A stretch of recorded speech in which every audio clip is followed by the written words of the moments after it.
Hey, surprised ya. Yeah, Sunbreak won't be out for another week, but I wanted to get this video out before, Sunbreak releases and it gets crazy. I'm keeping my script nice and short here. I want to make it clear that this is not the end-all of my thoughts on these subjects. This is just me spitballing and theory crafting and analyzing. This is just stuff that's been floating around in my head for a long time now, and it all relates to my thoughts on the Equal Dragon weapon, which I know people have asked me about the Equal Dragon weapon, and everyone always brings up the Equal Dragon weapon.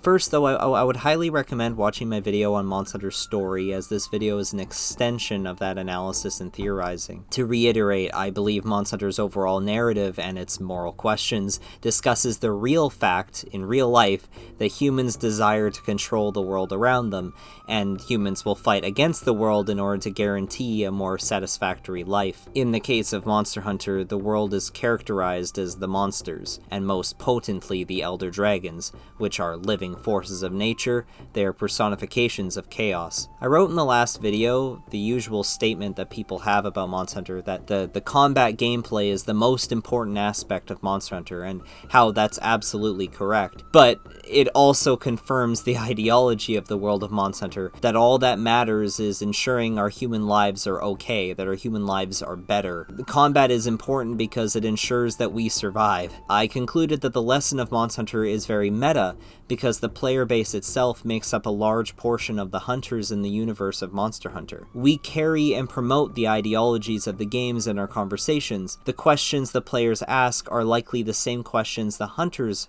will be asking. It's very human to feel the way that we do, and to have these opinions the way that we do. For example, someone on Twitter once said I'm paraphrasing, something along the lines of, "I don't care about ecology or biology or lore at all, because to me, Monster Hunter is just about hunting the monsters and being a hunter.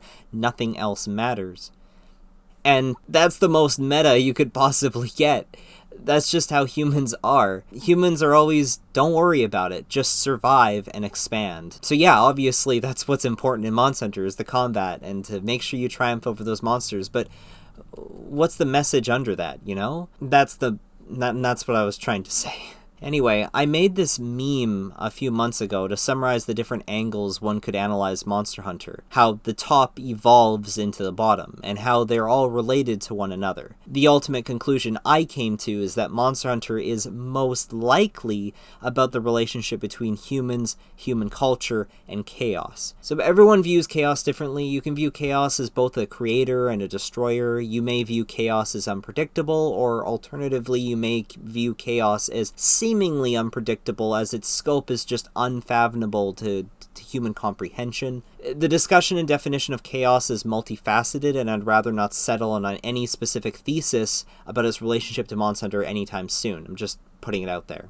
Okay, this video is about the Equal Dragon weapon, so I'm going to talk about the Equal Dragon weapon now. But before I go any further, I have to state 3 important points. One, that the Equal Dragon weapon and anything written on the Equal Dragon weapon concept art is not canon to Monster Hunter's established universe, okay? It's not canon, it's just concept art. And then 2, as a result of that, the quote-unquote Dragon War, that's also not canon. 3, there are multiple different places of ruin throughout Monster Hunter's world, and we establish those as multiple different civilizations that have risen and fallen. We don't know how long ago these civilizations existed, or how long they existed, or if they're all connected. However, we do generalize all the different ruins of civilizations. We generalize it all as the ancient civilization. It is not known how they fell, but usually the games imply the various Elder Dragons may have been involved. So to clarify, it's never been said that there was a quote Dragon War, but it has been implied that dragons have attacked civilizations. I believe it would be assuming too much to say that those attacks were some kind of war.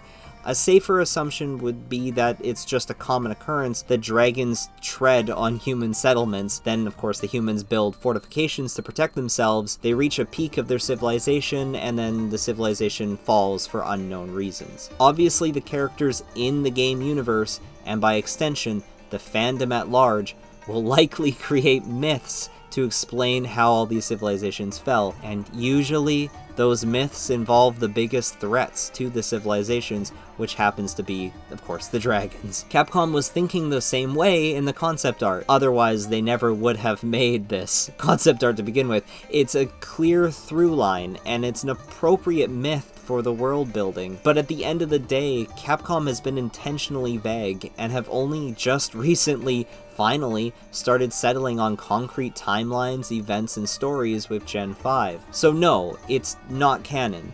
But the Equal Dragon Weapon and the Ancient Civilization have still taken a mythic status within the Monster Hunter community. It's not in any canonical materials, thus we must assume it does not exist in the world of Monster Hunter. But that doesn't mean it can't exist.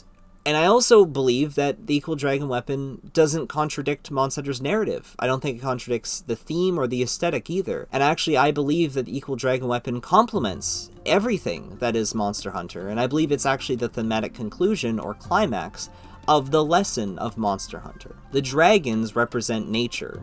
By creating your own dragon, you're controlling nature itself, and thus you become God. Obviously, I'd like for Capcom to try and incorporate these big moral and philosophical questions about what is the limits of human control and what is our place in the world amongst chaos. I don't think Capcom will though, and I'm totally okay with them staying vague. My suggestion for Capcom is the inclusion of the Equal Dragon Weapon in a Monster Hunter title. Absolutely, I want them to do it, but I don't want it to be an enemy monster. I think that'd be cringe. I think that the Equal Dragon Weapon has to be a human weapon, just as it was designed to be. I picture it something akin to Najika of the Valley of the Wind. Essentially, like maybe the guild attempts to use it to destroy another dragon, but it fails them. And then they discover the limit of human control. They discover that they cannot become God. Before I end the video, I want to briefly discuss the topic I bring up a lot on Twitter. It's why I consider Monster Hunter to be, quote, post-war. I don't consider myself really fit to talk about this at length, as I'm not really well versed in the subject matter of post-war content, but no one else is really talking about it, so I want to at least start the conversation so that smarter people can talk about this. So to summarize, post-war is the influence World War II had on art, and I'm specifically talking obviously about Japanese art. So this is not the same as post-apocalyptic stories, although there is usually an overlap. I'm referring to things like Godzilla, and how Godzilla represents a nuclear bomb. It's the personification of destruction. The monsters in Monster Hunter are also personifications of destruction, but they're not like Godzilla, because Godzilla is the result of humanity.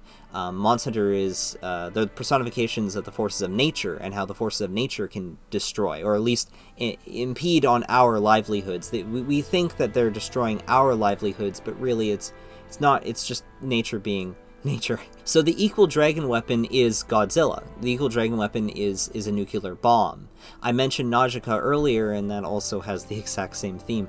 It's art resulting from post-war trauma and the lessons of human power and control. When humanity faces a threat, you know, a monster, their go-to answer is an equal level of destruction. You know, like you see Godzilla, and it's like, how do you stop Godzilla? Oh, just drop a nuclear bomb on it.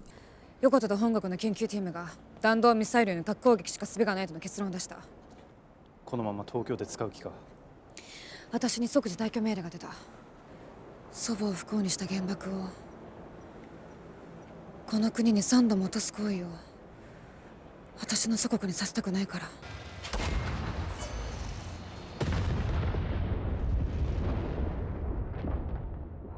I don't think Capcom intended for Monster Hunter to be post-war, or to even come off that way at all. Actually, I think it was entirely unintentional, and if it was intentional, they dropped it in the recent titles. They've moved further and further away from those topics and lessons, and that's okay. I don't think Capcom even has the writing team to handle such an undertaking. If they just stick to the one with nature vibes, that's good enough for me. Let me simulate fantasy hunting in a world with grounded rules, full of animals that behave similar to real-life animals, obviously with the added coolness factor, you know, they breathe fire and they can fly and stuff, but I like that.